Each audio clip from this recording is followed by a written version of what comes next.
Buenas tardes. La Facultad de Derecho, a nombre de nuestro director, el doctor Raúl Contreras Bustamante, y el doctor Tito Armando Granados Carrión, jefe de la División de Universidad Abierta, les da la más cordial bienvenida a esta conferencia intitulada El registro del Estado Civil de las Personas, a cargo del licenciado Fernando Cañón Oviedo Cruz, de quien me permitiré leer una breve síntesis curricular.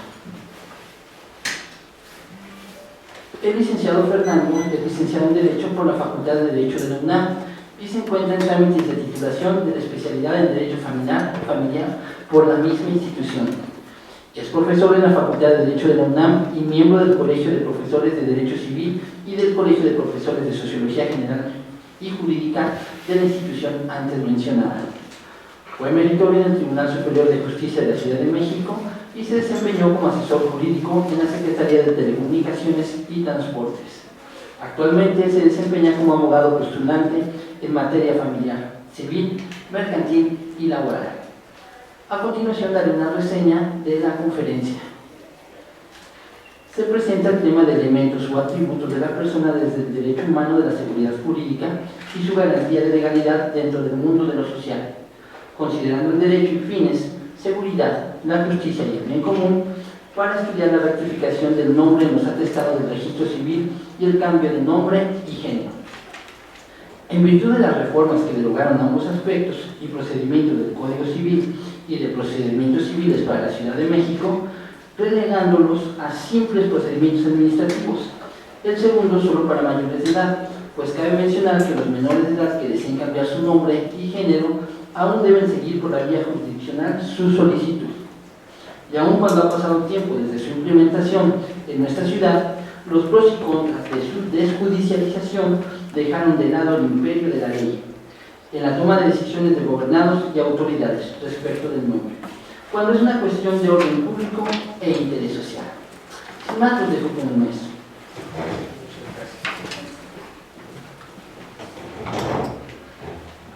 Jóvenes, muy buenos días. No tan minutos, ya son tardes. Bien, ya el maestro Carlos nos hizo el favor de leer un pequeño resumen de lo que va a versar esta charla. Yo no le llamo conferencia, yo siempre digo que es una charla, porque es más ameno, ¿no? Digo, a lo mejor nos harían falta pues, unos tragos, algo para unas tapas, ¿no? Algo con un jamoncito serrano para que fuera una charla, pero pues el profesor no se le ocurre, ¿no? Entonces, bueno, ya para la otra, pues sí habrá un jamoncito serrano y algún vinito para que sea una charla más amena, y si no vienen por la plática, pues por lo menos vienen por los bocadillos. Bueno, efectivamente, encontramos a partir del 2014 una cuestión que viene a desarrollarse dentro del ámbito jurisdiccional desde una perspectiva más administrativa que judicial. Y es ahí donde yo me empiezo a preguntar, ¿y qué pasa con las situaciones de constitucionalidad que se pueden presentar en una reforma de esta naturaleza? ¿A qué me refiero? Sacan del Código de Procedimientos Civiles y del Código Civil, ambos para la Ciudad de México, el procedimiento de rectificación de acta y el juicio especial de concordancia por la asignación sexogenérica. Y cuando digo que los sacan es porque virtualmente los derogan y los pasan al reglamento del registro civil. Aquí el primer punto, la constitucionalidad, lo que yo les decía. Tenemos un artículo 16 constitucional, jóvenes. Ese artículo 16 constitucional nos va a mencionar respecto de ¿qué? De la seguridad jurídica. Y la seguridad jurídica envuelve el principio de legalidad. ¿Y a qué vamos a referirnos con esto del principio de legalidad y de la seguridad jurídica? Bien, nos vamos a referir a las cuestiones que envuelven un procedimiento jurisdiccional para proteger precisamente a los gobernados. Tal vez por aquí tenga algunos disidentes que digan, no, pues es que está bien, profesor, porque usted no sabe el trauma que era cambiarse el nombre, o digo, no sé si hay aquí alguien transgénero, pero igual he tenido la oportunidad de charlar con gente de este tipo de situaciones, y me comentan que era un procedimiento tortuoso, largo, complicado, penoso. Sin embargo, debemos de recordar, jóvenes, nosotros, la mayoría creo que son abogados, ¿hay de algunas otras facultades aquí? ¿Ninguno? Ok. Entonces debemos de recordar como abogados que todo lo jurídico siempre debe de envolver precisamente eso, ¿qué? La seguridad jurídica. Y la seguridad jurídica velada o provista del principio de legalidad. ¿Okay? Ese fue el resumen que nos leyó el maestro Carlos. Ahora, permítanme un poquito hablarles de la magia del registro civil. La conferencia se llama El registro del Estado Civil de las Personas. ¿Okay? Cuando hablamos del registro civil, el registro del Estado Civil de las Personas, nos vamos a referir netamente a ¿qué? Al registro civil, ¿no? A ese organismo que está ahí, lo que conocen como Arcos de Belén, o de Belén, por ahí he escuchado que también dicen. Bueno, ese es el registro civil central, porque en cada alcaldía, hoy, por la nueva constitución, pues tenemos registros civiles, pero son desconcentrados del registro civil central. Este registro civil, jóvenes, es relativamente joven. ¿Y por qué digo relativamente joven? Porque nace con las leyes de reforma. Vamos a echar un poquito de historia, ¿okay? Ya algunos aquí ya han llevado la materia de acto jurídico, y pues ahí saben que ven o hablan un poquito del registro civil, los antecedentes y todas estas cuestiones. No sé por qué, aunque lo vimos en el cuestionario. Bueno, el registro civil en realidad, les digo, es joven, porque empieza con las leyes de reforma. No es una invención de don Benito Juárez, es un antecedente el que tenemos con Valentín Gómez Farías, quien fuera presidente de la República, y él es el primero en crear un reglamento para el registro civil y sacar o quitarle la secularización a las defunciones, a los matrimonios y a los nacimientos. Pero es con Valentín Gómez Farías. Ya después viene la guerra de reforma, llega don Benito Juárez García, y él es el que en definitiva establece ya ahora sí más en forma, más regulado, el registro civil. Pero el registro civil, jóvenes, permítanme hacer el comentario, no deja de ser un órgano administrativo, es un órgano que depende del poder ejecutivo de cada entidad federal. Imagínense ustedes que vamos a someter a la decisión de un personaje que a lo mejor no es abogado, ¿sí? Por ejemplo, el cambio de nombre y de género de una persona. Y ellos se someten netamente a lo que establece el reglamento del registro civil, ¿no? Ahí no hay que acreditar muchas cosas. Ahorita vamos a entrar de lleno al procedimiento y se van a dar cuenta de por qué el profesor está criticando esta reforma, que aunque ya tiene mucho tiempo que se implementó, pues valdría la pena echarle una revisada. Porque aunque no se han presentado casos de, por ejemplo, evasión, de obligaciones civiles o administrativas o fiscales, pues podría pasar, ¿no? Digo, el ejemplo más claro que tenemos, aunque es viejo, pero lo tenemos, es de ahí de un narcotraficante, ¿no? El señor de los cielos, ¿no? ¿Cómo se llamaba? Amado Carrillo, que se sometió a una cirugía plástica para cambiarse el rostro, ¿no? Imagínense que nos cambiamos la cara y ahora en vez de llamarme Juan Pérez Mesa, pues ahora me llamo Pablito Reyes Ruiz, ¿no? O algún cantante de reggaetón de los que están en la actualidad, ¿no? Digo, para ganar dinero. Precisamente eso es lo que debemos de criticar, jóvenes, y más porque estamos en un mundo muy cambiante. Lo que me causa mi sorpresa es, por ejemplo, esta violación, y voy a salirme no del tema, pero sí de la situación, el problema que se está presentando ahorita en nuestra frontera, ¿no? ¿Cuánta gente está entrando a nuestro país? Lo mismo puede suceder, les digo, que cambie su nombre cualquiera de los que anda por aquí, que le deba hacienda pública, ¿no? O que le dio una friega a su novia o a su novio y no se quieren ir al reclusorio. Entonces, pues van y se cambian el nombre, ¿no? Y a lo mejor se pone la sonrisa del guasón y ya no son los que ganan. Entonces, piensen ustedes en esta situación, exponer cuestiones que deben de ser a criterio del sustentante, netamente judiciales, pasan a ser administrativas. Y lo administrativo, recordemos aquí, que es que seguir pasos, ceñirse a lo que establece la ley. No hay una valoración exacta de los elementos de prueba que se puedan rendir en un juicio o en algún tipo de procedimiento de tipo familiar o civil. Bien, vamos a entrar de lleno, jóvenes. El nombre, para empezar a hablar de la rectificación de actas y de la cuestión del cambio de nombre y de género. El nombre, desde una perspectiva jurídica, se puede explicar como el conjunto de situaciones que ubican al ser humano dentro de la sociedad. ¿Y por qué, jóvenes? No es lo mismo Juan Álvarez que Juan Álvarez Menéndez. No es lo mismo Francisca del Barrio que Paquita la del Barrio. ¿Estamos de acuerdo? Y ahí ¿qué tenemos? Tenemos el nombre de pila, el apellido y el mote o el apodo. ¿Estamos de acuerdo? Estamos hablando de una cantante. Entonces, esto que decía hace un momento, el nombre es un elemento para distinguir a un sujeto dentro de la sociedad.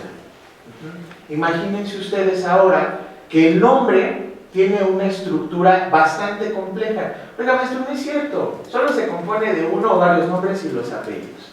Pues déjenme decirles que los nombres son la creación más hermosa y es uno de los atributos de la personalidad más especiales que existen. Por ejemplo, aquí alguien se apellida González, hace su mano. ¿No? Bueno, esos González es un apellido que nace en España y era, por ejemplo, Fernando de Gonzalo, o sea, Fernando hijo de Gonzalo.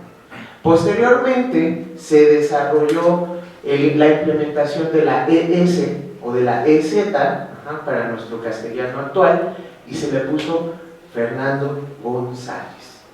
Ya entendemos ahí que era hijo de Gonzalo. Por ejemplo, también tenemos que los que se apellidan de la Villa, Navarro, era para indicar de dónde venían, jóvenes. Por eso muchos españoles que llegaron aquí a México dejaron de utilizar sus apellidos de su patria y utilizaban el, no sé, Hernán Navarro, porque venía de la región de Navarra, ¿no? Su servidor, Fernando Oviedo. Yo no vengo de España, yo nací aquí en México lindo y querido, pero el Oviedo, pues mi familia venía entonces de Oviedo. Y así tenemos que los nombres han ido evolucionando y sirven para identificar primigeniamente al sujeto que era hijo de cierta persona. Posteriormente para identificar que venía de cierta región. Y en la actualidad el nombre representa la individualización del sujeto dentro de la sociedad. ¿Y por qué dentro de la sociedad? ¿Qué pasa cuando nosotros vamos a la hacienda pública a darnos de alta? Ya que supongo que muchos están dados de alta porque están cumpliendo con sus obligaciones fiscales, porque son buenos ciudadanos, porque quieren ayudar a la cuarta T, ¿no?, a salir adelante, a seguir pagando la beca Juárez, ¿no?, y las pensiones a los viejitos. Bueno, esto de la hacienda pública, cuando nosotros vamos, nos dan una homoclave, que es el CURP, y le agregan unas letras y unos números al final. Pero hay veces que, digo, discúlpenme si sueno feo, pero ¿cuántos López no hay? Y como nuestros padres fueron bien ingeniosos, ¿no? Digo, ahorita sí ya se rompe un poquito, pero antes había muchas Marías. María Eugenia López, María Rosenda López, María del Pilar Rosenda López, ¿no? Eso creaba las homonimias, porque era López González, apellidos bastante socorridos en nuestro país, ¿okay? Entonces, ¿qué sucedió ahí? Que empezó a crearse lo que se llaman las homonimias, y estas homonimias crearon conflictos dentro de ¿qué? Del sistema hacendario público, y se empezaron a crear precisamente las letras y los números dentro de las homoclaves para identificar a esa persona. pero el nombre sigue siendo importante. ¿Estamos de acuerdo? Para identificar a una persona. Bien, si pensemos ahora que nosotros, antes de 2014, vamos a entrar en materia, jóvenes, antes de la reforma, en 2014, bueno, voy a ocuparme. Ya estoy harto de ser Fernando Caíno Oviedo Cruz. Ahora quiero ser Carla Ibáñez, ¿no? Porque además como mujer me veo muy bien, ¿no? Como la señora presidenta, pero me veo bastante bien. Bueno, pensemos que su profesor, además de ser excelente abogado, pues se quiere volver mujer. Antes de 2014, yo tenía que acudir a un juzgado de lo familiar aquí en la Ciudad de México y acreditarle al juez de lo familiar que efectivamente mi sexo psicológico y mi sexo biológico no era al que yo portaba. ¿Qué quiere decir en palabras más llanas? Que tenía más hormonas que testosterona. ¿Estamos de acuerdo? Y que pues, me ubicaba más con las cuestiones de las damas. Pero para esto tenían que pasar por un proceso bastante largo, bastante tortuoso, tanto los hombres como las mujeres que decidían cambiarse el nombre y el género. ¿Por qué pasaban por un procedimiento largo y tortuoso? De entrada tenían que practicarse estudios psicológicos y psiquiátricos, ¿ok? Imagínense, y por lo menos tenían que ser 2 reconocimientos médicos por profesionales alienistas, o sea, médicos alienistas, de estos que están en los sanatorios mentales. Bueno, ya, ok, efectivamente, el psicólogo y el psiquiatra dijeron, si es una dama el maestro Oviedo, ¿no? Si corresponde al género, le gustan los tacones, usa brasier, aunque no tenga boobie, bueno, esto, no hacemos. Bien, ahora tenía yo que ir con un genetista y ese genetista tenía que hacer un estudio de precisión para determinar que efectivamente dentro de mi cadena de ácido desoxirribonucleico, mejor conocido como el ADN, había más carga genética de los cromosomas X que de los cromosomas Y. Y ese estudio, jóvenes, será carísimo, carísimo. O sea, es una prueba de ADN en el tribunal, actualmente está casi en 50,000 pesos. Ahora imagínense una prueba para determinar qué carga tenía más la célula de esa persona o del profesor Oviedo, ¿no? Eso era un estudio muy, muy caro. Tenemos las últimas encuestas que se hicieron en 2015 de los últimos procedimientos de concordancia por reasignación sexogenérica y un procedimiento de concordancia por reasignación sexogenérica oscilaba entre los 150,000 y los 200,000 pesos. O sea, querían ser señoras, los señores, o señores, las señoras, pues tenían que tener por lo menos una casita de Infonavit que hipotecar. ¿Estamos de acuerdo? Para convertirse. Bien, ok, se hace la prueba, ya estaba determinado biológicamente que la carga femenina era más imperante en el cuerpo del varón, ahora seguía la transformación, que era extirpar, en el caso de los hombres, el miembro viril, para convertirlo en ¿qué? En una vagina artificial, o por lo menos que no existiera el pene dentro del hombre, para poder hacer el cambio de género. Estamos en el cambio de género. Ahorita vamos a la rectificación de actas. Más o menos esto se tardaba entre 1 y 3 años, por los estudios biológicos, por los estudios psicológicos y por la cirugía que había que realizarse. Pero ahí estamos de acuerdo, y disculpen ustedes si suena un poco radical, pero estamos de acuerdo que entonces si ya el profesor Oviedo ya no iba a ser el profesor Oviedo, ¿no? Que ahora iba a ser Ana Bárbara, ¿no? O algo más guapo. ¿Estamos de acuerdo? Una mujer muy bella, ¿sí? Pero ahí sí había una certeza, una seguridad, porque había pasado todo un procedimiento para convertirse ese hombre en una mujer. Y no conforme con eso, teníamos que hacer los cambios hormonales. Tomar medicamentos para alterar entonces sí el cabello, dejarlo hablar así fuerte para hablar así muy suavecito, ¿no? que nos crecieran los senos, que nos dejara de salir vello. Bueno, hay mujeres que tienen mucho vello, pero no sé, no me voy a meter en esos detalles. ¿Estamos de acuerdo? Ya tenemos una certeza. Y entonces sí, el juez de lo familiar decía: maestro Oviedo, muy bien, muchas felicidades, ya es usted Martita la Bella, vaya usted con su sentencia y con este oficio, y que hagan la inscripción en el registro civil, en su acta de nacimiento, de que a partir de hoy, siendo 27 de abril del 2019, ya no es Fernando Oviedo, sino Martita la Bella. ¿Ok?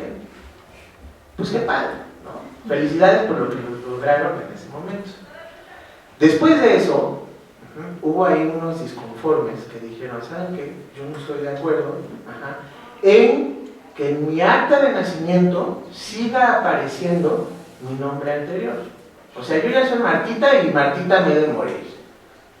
Y viene un amparo en el año 2016 para borrar los antecedentes de las actas de nacimiento y desaparecer totalmente del registro civil a Fernando Oviedo para dar paso a Martita la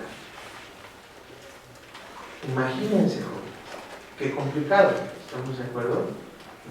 Porque entonces, en definitiva, si el maestro Oviedo era un bribón que se burlaba de la hacienda pública, ¿no? Y como era abogado, aparte también se burlaba de sus clientes, ¿no? Y cobraba y no llevaba los asuntos, no es cierto, no es cierto. Pero bueno, si fuera el caso, ¿no?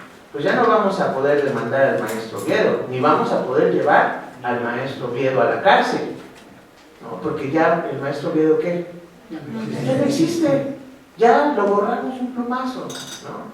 Y los legisladores del PAN, aquí hay panistas, hay afines al PAN, ¿no? Dentro de su mochez, porque son medios mochos los del PAN, ¿no? Tenían un dejo de razón. ¿Qué va a pasar con los bribones? ¿No? Y en el 2017 se mete un articulito al reglamento del registro civil, donde dice que cuando no se haga con fines delictivos se podrá dar el cambio de género.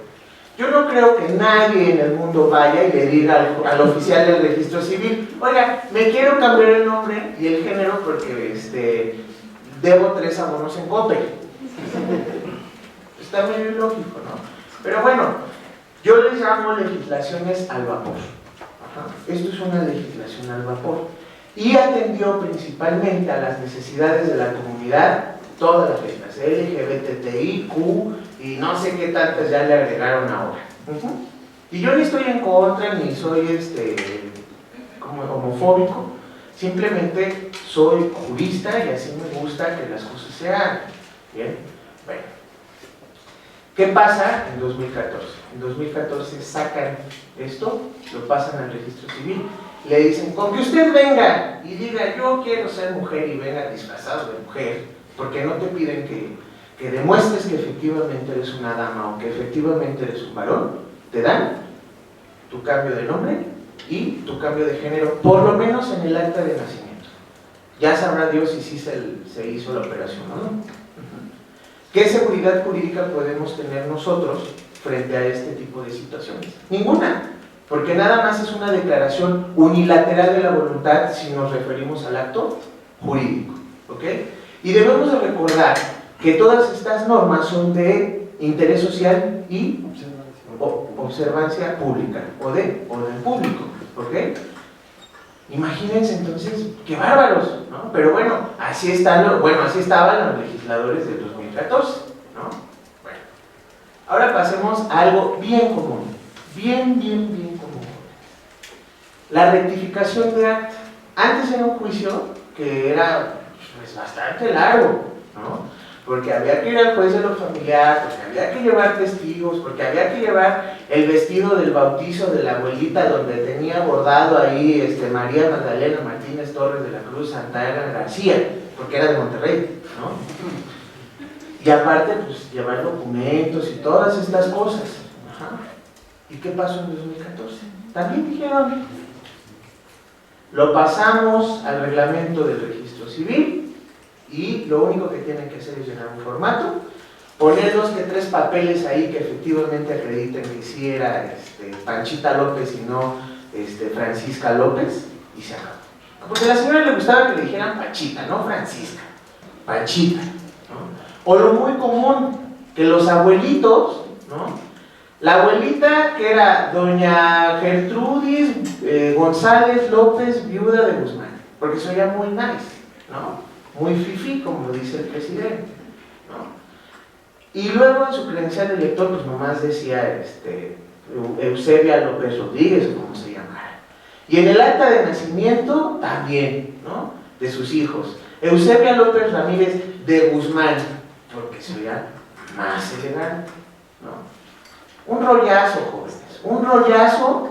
Esos juicios esos sí eran largos, eran cansados, y luego si a eso le sumas, ¿no? Que a lo mejor ya se había muerto la persona cuando hacemos una rectificación de acta de defunción, ¿no?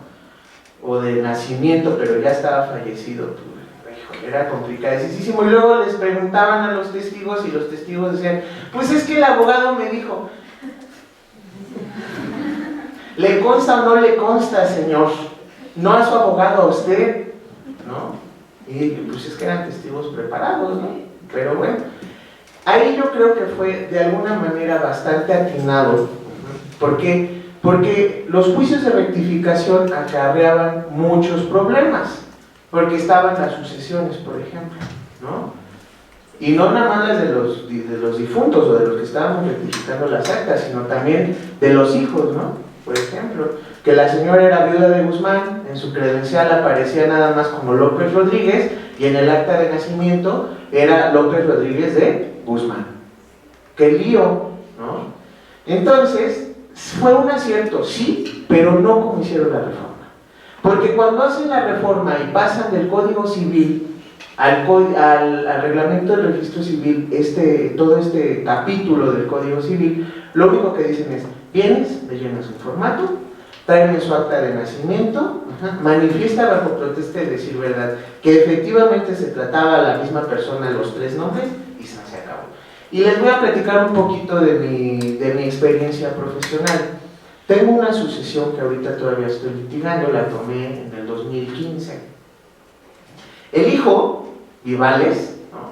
Bueno, les voy a dar el enfoque, para que entiendan a qué me refiero de esta situación del cambio de nombre a través del registro civil. Como ya no era juicio, fallecen los papás, pero antes de fallecer juntan a sus 16 hijos y les dicen, hijos míos, ya nos vamos a ir de esta tierra sagrada, vamos a ir a los brazos del Señor Jesucristo, y entonces yo necesito decirles a todos ustedes que su hermana, que abnegadamente me cuidó en todo este camino tortuoso de la muerte, vean qué romántico, ¿no?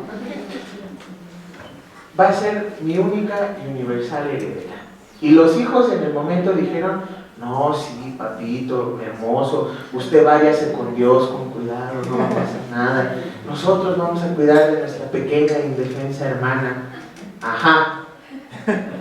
Falleció la mamá y también dejó la misma encomienda a sus 16 hijos. ¿Y qué creen?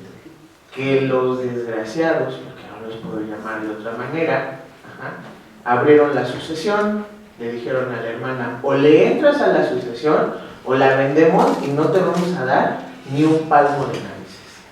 Y la pobre hermana, que efectivamente se dedicó casi 40 años de su vida a cuidar a sus viejitos chulos, y también qué comodidad, ¿no? Porque pues mientras vivieron los viejos, pues cobraban su pensión de los 60 y más, y de ahí vivía la señora. Pero ya muerto el papá y la mamá, pues la señora se tuvo que poner a vender dulces, ¿no? Y entonces al profe Oviedo pues no le pagaran nada, o sea, fue pro bono, pero bueno. Llega a mi despacho esta situación, yo empiezo a revisar la sucesión y me doy cuenta que en el acta de defunción del papá dice casado con. Yo dije, pues entonces estuvo casado, ¿no? Y en el escrito de denuncia sucesoria decía que era soltero, que nunca estuvo casado. Yo dije, salvo que la señora tuviera pacto con el Espíritu Santo o un dedo mágico, no sé entonces de quién son estos 16 hijos, ¿no? Bueno, veo, y en la parte de abajo de ustedes, si revisan sus actas de nacimiento, en la parte de abajo traen muchas líneas punteadas, ahí hacen anotaciones marginales. En el glorioso Estado de México las anotaciones marginales se hacen a un costado.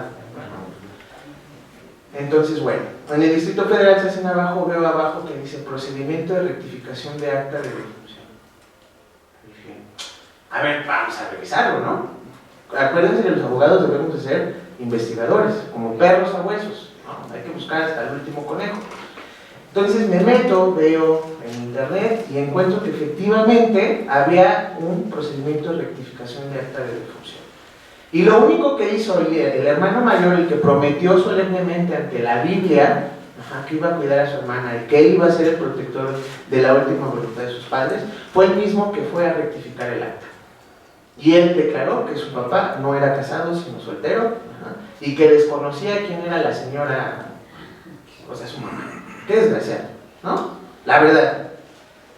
Presentan esa acta de defunción y no conformes con eso, aguas, porque los pueblitos se da mucho que con 100 pesitos y una botella de aguardiente, el registrador del oficial civil, él declara lo que sea, que tú naciste en la revolución, él nació en la revolución, que es hijo de Pancho Villa, es hijo de Pancho Villa. Allá estaban casados en el estado de Oaxaca, los papás, pero el registro era de 1934. Entonces estos condenados me arrancaron la hoja del matrimonio, ¿sí? Y cuando solicita el hermano malvado, así vamos a ponerlo, el hermano malvado, ¿no? Blancanieves y la madrastra malvada, el hermano malvado va y dice, arranca la hoja y tú, registrador, expídeme un certificado de inexistencia del matrimonio. Y se lo expide, ¿no? Iniciamos también las investigaciones pertinentes porque mis clientas tenían un acta, ya el acta se estaba deshaciendo, ¿no? Era como para un libro, para un museo el acta, la verdad, preciosa a mano, ¿no? Entonces, pues no, es que sí estaban casados, vámonos para Oaxaca, vamos a Oaxaca, revisamos los libros, un libro que le soplaban y se iba todo, y efectivamente todos los libros del registro civil van foliados y faltaba ese folio. Pues ya denunciamos al registrador, no se lo llevaron a la cárcel, se huyó del pueblo, pero pudimos hacer el registro posterior de esa acta de matrimonio. Pero para efectos de la sucesión, pues imagínense, desde 2015 todavía no puedo llegar ni a la tercera sección de un juicio sucesorio, por todos los problemas que hemos tenido, ¿no? Entonces, anteriormente, tener la certeza en un procedimiento familiar de rectificación de acta, pues era tardado sí, pero tenías que la certeza judicial de que efectivamente había habido una valoración de pruebas de parte de los que pidieron la rectificación de acta. Y ahora ya no, ahora tú vas y pides tu rectificación, avientas ahí la fe de bautizo que le pediste ahí al padre de la iglesia de tu colonia, ¿no? Y como le prometiste flores para el altar y unos cirios pascuales de este tamaño, pues el padrecito dijo, ¿por qué no? ¿No? Entonces exponemos a ¿qué? A la falta de seguridad jurídica. Vuelvo a mi tema. El 16 constitucional nos dice que nadie puede ser molestado en sus posesiones, en su familia, en su persona, ni en sus propiedades, salvo mandamiento por escrito, debidamente fundado y motivado. Per secula seculorum, ¿no? Esto se llama seguridad jurídica, jóvenes. Seguridad jurídica que, a concepto de su servidor, no existe en la actualidad para los procedimientos de concordancia por reasignación sexogenérica en el cambio de nombre y género, y que tampoco existe en el cambio de nombre ante el registro civil, y que sí existía anteriormente en los juicios llevados ante el juez de lo familiar. Quiero que hagan aquí una aclaración, solo estamos hablando de la Ciudad de México. En otros estados tal vez se siga previendo el juicio, ¿ok? Así que si litigan en otro lado no vayan a ir al registro civil porque les van a decir que son unos ignorantes, ¿ok? Primero revisen la ley, ¿estamos de acuerdo? Bien. Y dentro de esta seguridad jurídica del 16 constitucional tenemos la garantía de legalidad. Esta garantía de legalidad, jóvenes, constriñe a la autoridad en general jurisdiccional administrativa, ¿a qué? a someterse al mandato de la ley. Lo que diga la ley es lo que deben de hacer y no pueden ir más allá. Ajá. Entonces, aquí el registrador, por ejemplo, el oficial del registro civil, él puede decir, pues a mí la ley me autoriza a hacer el cambio, ¿no? Y él acreditó que pues si se llama así, pues le damos el cambio, ¿no?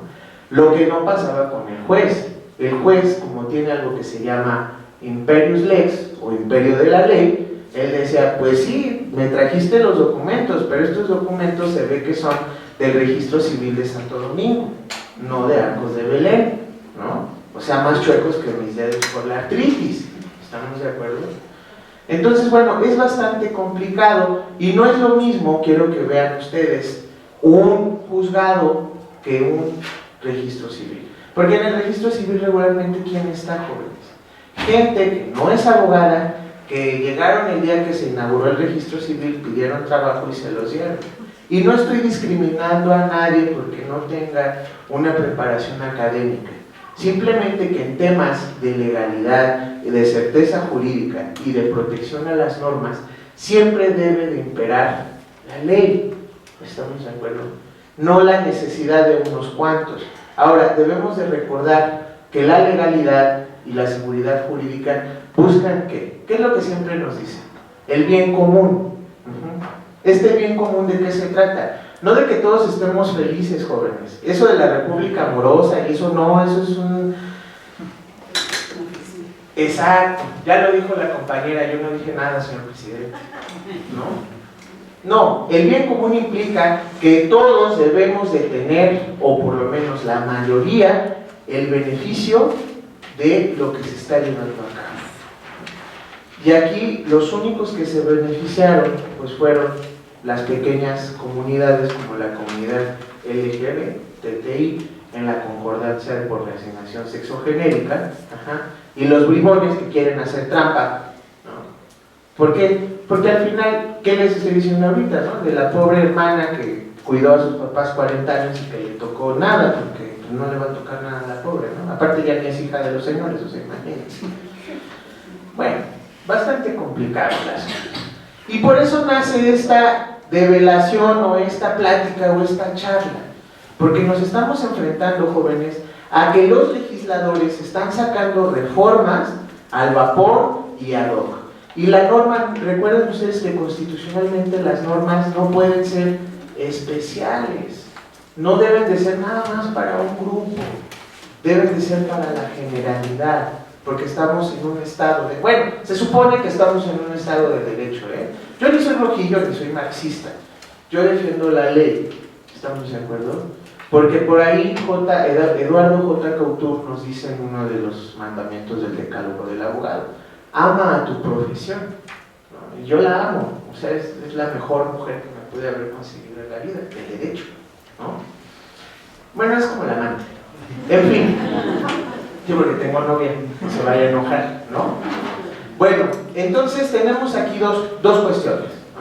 La falta de seguridad jurídica en el registro civil con estos procedimientos sacados del Código Civil y del Código de Procedimientos Civiles, y también tenemos el contra, lo tortuoso, lo complicado y lo denigrante que era para las personas de la comunidad LGBTI exponerse públicamente en un expediente ¿a qué? A que lo viera el secretario, a que lo viera el de costura, a que lo viera el juez, a que lo viera el proyectista, a que lo viera el pasante, el meritorio, y por ahí un colado que está recibiendo sus oficios de otro asunto que está siguiendo en el expediente. Ay, mira, vieja. Así, estamos de acuerdo. Porque pasa, jóvenes. ¿Alguna vez han visitado un juzgado familiar? Es el mercado sobre ruedas, ¿no? O sea, estás llevando aquí una audiencia, aquí están llevando otra audiencia, ya están en una plática con el menor, del otro lado están haciendo un amparo, y por allá están platicando, y bueno, de la sala de lectura no les quiero ni platicar, ¿no? Parece que están regalando la leche o algo así, ¿no? La de la Conasupo. Entonces, pues te exponías públicamente llevando un procedimiento de esa naturaleza, ¿no? Y por eso decidieron reformar el código en pro del interés de las comunidades y la regada, y se sustentaron en los menores de edad. Que este es un punto que aquí, híjole, perdón si le pego a alguien, pero psicológicamente los menores no adquieren un criterio hasta después de los 7 años, ¿ok? Un criterio de identidad. Después de los 7 años definen su afinidad, su afinidad sexual. Si se ubican con mamá, mujeres; si se ubican con papá, hombres, o viceversa, porque puede suceder. En mi oficina tenemos varios asuntos donde los papás están divorciando y los hijos tienen un problema de falta de identidad sexual y no saben si les gusta más melón o con sandía, ¿no? ¿Y qué pasa con estos niños que crecen con desviaciones? No estoy queriendo decir que se vuelvan homosexuales, no. Lo que estoy queriendo darles a entender es que al no tener una fijación o una apreciación de la identidad sexual con la que se quieren ellos definir, crecen, por favor maestra, crecen con problemas posteriores para integrarse a la sociedad. Y de ahí tenemos, por ejemplo, tantos niños con problemas del famoso, el síndrome de conducta no sé qué, los niños nerviosos y que están todo el tiempo brincando y corriendo, el déficit de atención y Asperger y todos estos padecimientos vienen precisamente por la falta de identidad sexual, porque no se ubican espacialmente ni temporalmente frente a su género. Y aquí entramos a un tema muy importante. Estos niños, ¿sí?, que los quieren o los pretenden cambiar de género, es bastante complicado, porque ellos sí pueden dar su opinión y sí pueden, estamos de acuerdo que a lo mejor el niño juega con muñecas y la niña juega con carritos y usa overol en vez de vestido, pero eso son cuestiones del género, son cuestiones más sociológicas. Debemos de ir más allá, y precisamente a ellos sí se les sigue aplicando el procedimiento jurisdiccional ante el juez de lo familiar, ahora en la oralidad familiar. Antes era ante el juez tradicional, el juez escrito. Precisamente por eso, jóvenes, porque necesitamos lo que les he estado diciendo tanto, certeza jurídica, porque los niños tienen el principio del interés superior del menor, que los protege, que los ampara, que los cuida de cualquier mal, ¿ok?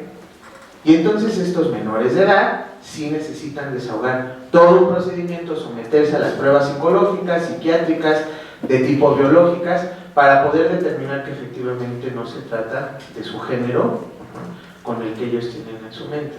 Entonces aquí tenemos un problema. ¿Por qué exigirles a los menores que sí se sometan a un procedimiento de esta naturaleza? ¿No? Porque para ellos es traumático. Si para nosotros, he tenido clientes que van de testigos y van así, ay Dios mío, es que abogado, y si me preguntan, y me voy a morir, y sudan así como si... Ahora imagínense un chaparrito de 5, 6, 7 años que lo expongamos a esto, porque a ellos sí, y porque a los grandotes no, diría mi hermano el chiquito, ¿no? ¿Estamos de acuerdo que esto fue una reforma al vapor? Por eso es mi crítica. Necesitamos certeza jurídica, y las normas no pueden ser particulares, no pueden ser de una sola persona, deben de ser generales, porque ya les dije, la seguridad jurídica lo que busca es el bien común, y el bien común a través de la impartición de justicia. ¿Estamos de acuerdo? Entonces, bueno, de esto principalmente tenemos que la seguridad jurídica se rompió a partir del 2014 con esta reforma, donde me sacan todo del Código Civil, todo del Código de Procedimientos y me lo avientan al reglamento del registro civil. ¿Estamos de acuerdo? Entonces tenemos varias situaciones. En el registro civil, personas no aptas, porque no son abogados la mayoría de ellos, los que sí, pues qué bueno que están ahí, porque hacen falta, ¿sí?, que dirimen este tipo de controversias. 2, que atenta contra la seguridad jurídica de las personas, y creo yo, y me atrevo a decir hasta del Estado, representado por la sociedad, ¿sí?, al convertir los procedimientos judiciales en procedimientos administrativos. En tercer punto, tenemos que son reformas que atienden a la sociedad, pero a una sociedad, no a la sociedad de la Ciudad de México, sino a la sociedad homosexual, en la concordancia sexogenérica, ¿no?, y a la sociedad de bribones, que anda corrigiendo actas de nacimiento y actas de matrimonio, Váyanse un día a Arcos de Belén y van a ver cuántos coyotes hay afuera, ¿no? Pues no los consulte, vayan mejor a ver una abogado. ¿Okay? Entonces tenemos los bribones y, en último lugar, la aplicación y la creación de normas no especializadas, porque puede haber normas especializadas, como la ley de amparo, o la ley reglamentaria del artículo 6 respecto del derecho de réplica. No leyes especializadas, sino leyes especiales, que esas no están permitidas, como este tipo de leyes. ¿Estamos de acuerdo?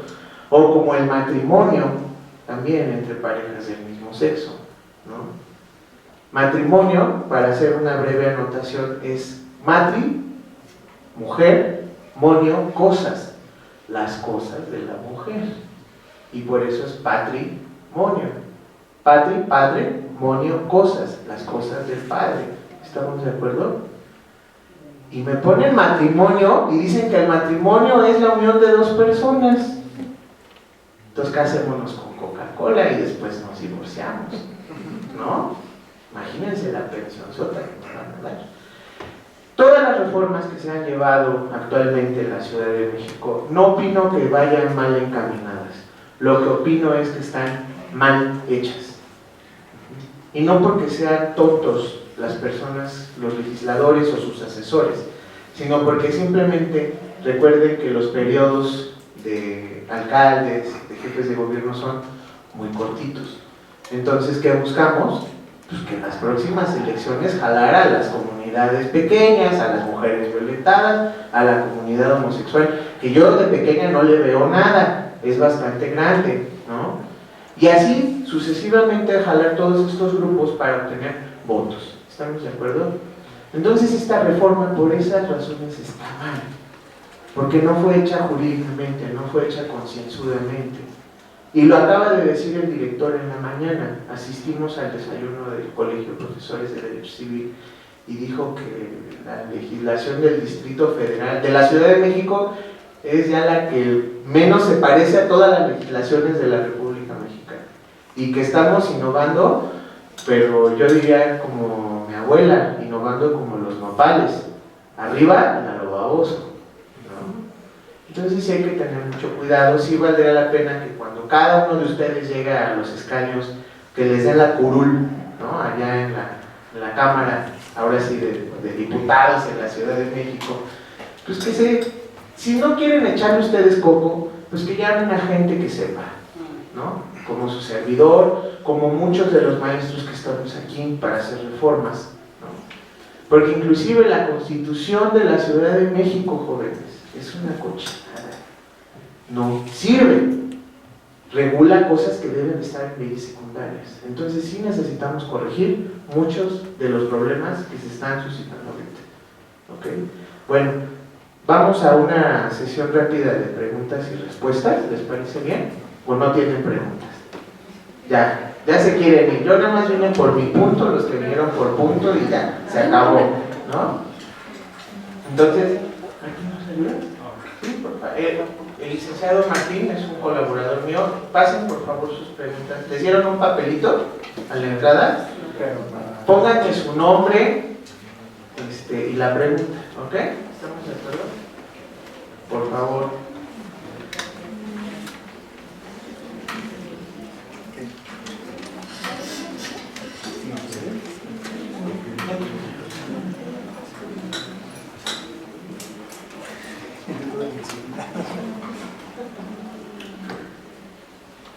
¿Qué tal? Está con calorcito, ¿verdad? Sí. Se me antojó un poco.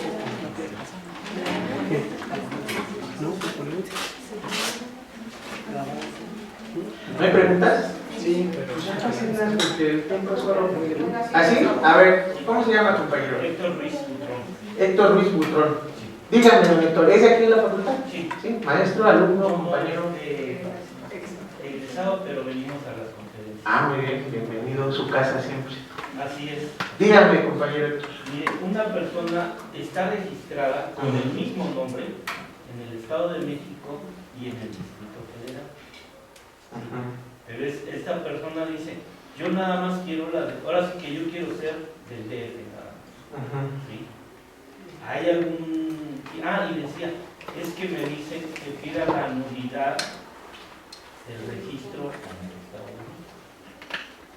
Esa ya es asesoría, compañero. Esa ya es asesoría. Y ya tiene sus asuntos el compañero Héctor. No, mire, de entrada debemos de saber el origen del acto jurídico, en este caso el registro de esta persona, ¿no? ¿Quién hizo el primer registro y quién hizo el segundo? Siempre es lo mismo, ¿no? Es que mis papás se enojaron y uno me llevó a registrar al DF y otro me llevó al Estado de México. Y algunas veces la mamá le ponía el nombre de ella nada más. ¿Sí? Claro. Entonces, es muy... Este es un rollo. Bueno, ahí podríamos solicitar una nulidad, sí, la podríamos solicitar, pero yo más bien le preguntaría a mi cliente, ¿con qué documento te has venido ostentando los últimos 45 años de tu vida o 20 años de tu vida? ¿No? Les digo porque yo tengo una situación muy parecida con un conocido, el primo de un amigo, ¿no? Que nació en Querétaro, pero lo registraron en Querétaro, pero se registró él en el Estado de México, pero como iba a entrar a la escuela y como sus papás lo echaron a la calle como el perrito de la calle, pues él sacó su acta en el Distrito Federal. O sea, tenían 3 actas. Bueno, yo una vez nos dieron un asunto de una señora que quería sacar y tenía 5 actas y 4 hijos. ¿Qué le creo? Aparte de que andaba delinquiendo, porque seguramente andaba delinquiendo. Yo digo una cosa, en el momento en que pide lo del pasaporte, nos dice, es que sabe que yo tengo 2 actas. ¿Sí? Nunca dijo de los hijos. Y cuando le ponen en pantalla, sacan y salen. Pues sí. Qué terrible, ¿no? Porque es un delito federal, aparte. Lo de la credencial delicto es delito federal. Ahí primero preguntarle, ¿con qué te has sustentado? ¿Sabe qué? Llegó personal del IFE a su comunidad, a su pueblo, ahí por Mexicali. El que no tuviera acta lo formó y con el nombre que decía, con ese se lo ponían. Muchas veces es para los votos. Claro, las campañas, pues el ejemplo más claro que teníamos de eso, las entregas de escritura que hacía Carlos Salinas de Gortari, entregó muchas escrituras de casitas del Infonavit.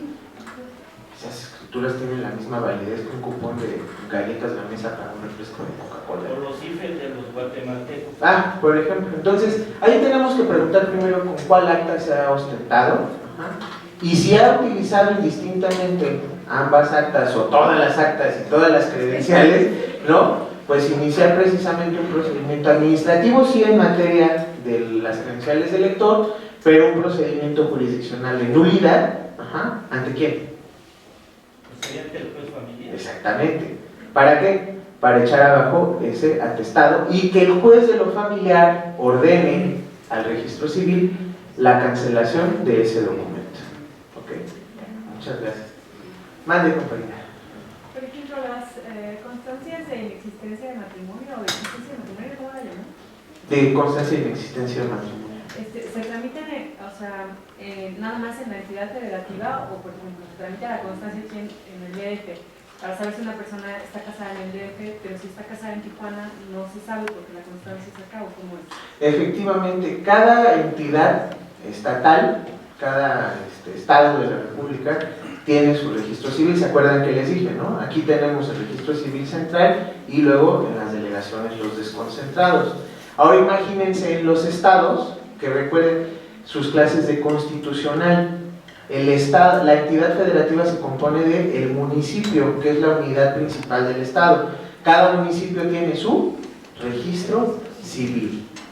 Entonces, si vamos a Oaxaca, que tiene creo que 500 municipios, y si queremos saber si el viejito y la viejita se casaron en Oaxaca, pues vamos a tener que ir a lo mejor a los 500 registros civiles para saber si hay un registro matrimonial o no.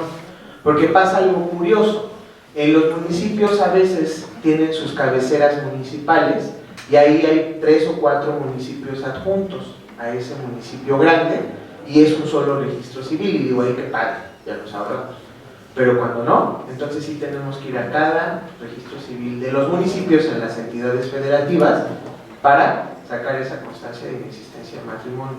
Entonces alguien puede estar casado en Baja California y pasar por soltero en Mérida. Hay muchos bribones que así le hacen, ¿no? Y más si son marineros, decían un amor en cada puerto, ¿no? Cárdenas y Mexicali, entonces sí tendríamos que ir a cada registro. Mande contar. Sí, bueno, yo quería saber, bueno, quiero saber, en todo esto del cambio de género, cuando tienen sus documentos por forma natural, como ya se comentó, ¿qué pasa entonces con todos los registros de sus niveles académicos? Es decir, si era médico, si tiene sus títulos, maestrías y demás, ¿qué sucede entonces? Va a tener que hacer la corrección, ir a cada entidad para solicitar la corrección de cada uno de esos documentos oficiales.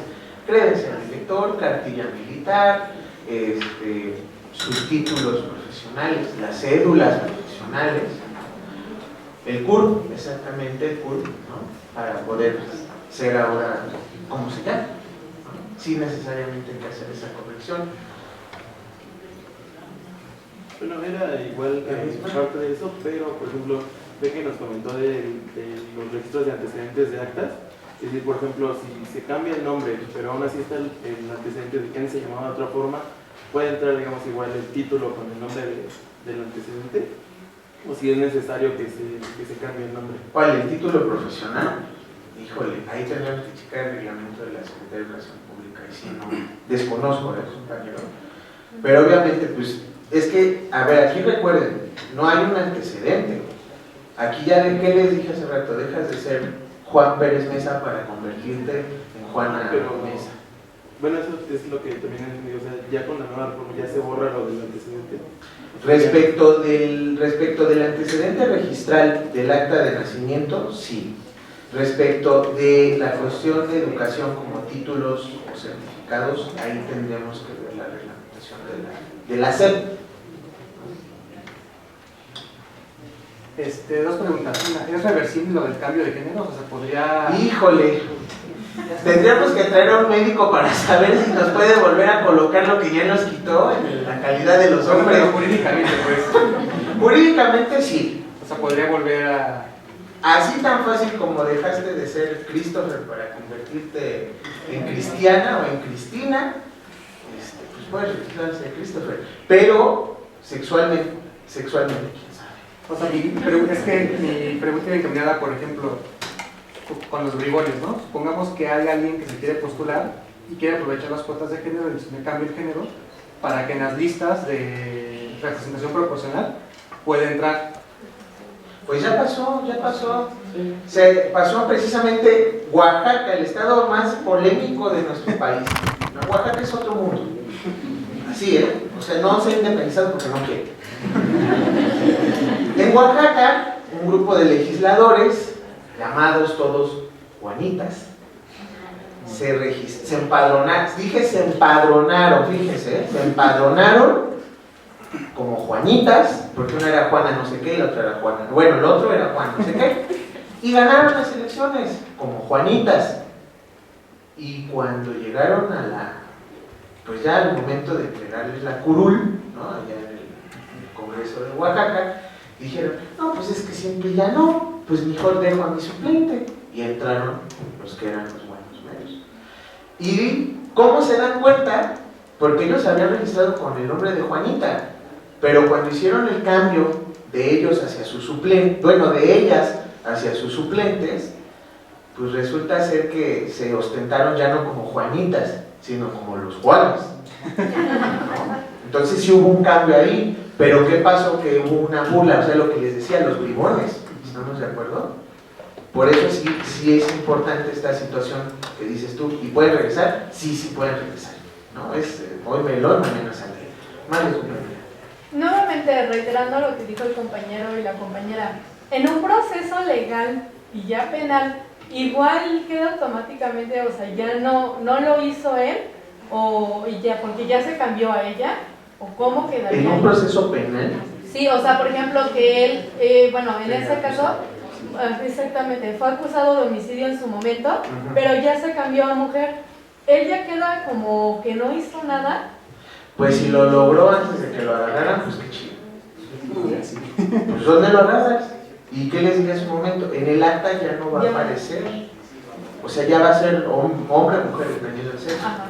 Pero si durante la tramitación del juicio Ajá. te convertiste, pues ahora con la pena. Aunque ahí va a ser muy interesante, porque entonces el juez ya no va a estar juzgando a Juan, Va a estar sino juzgando. a Juana. ¿Estamos de acuerdo? Entonces, ahí hay que tener cuidado, ¿no? Perdón un segundo. Mande. Buenas tardes. Buenas tardes. Licenciado, muchas felicidades por su exposición. Gracias.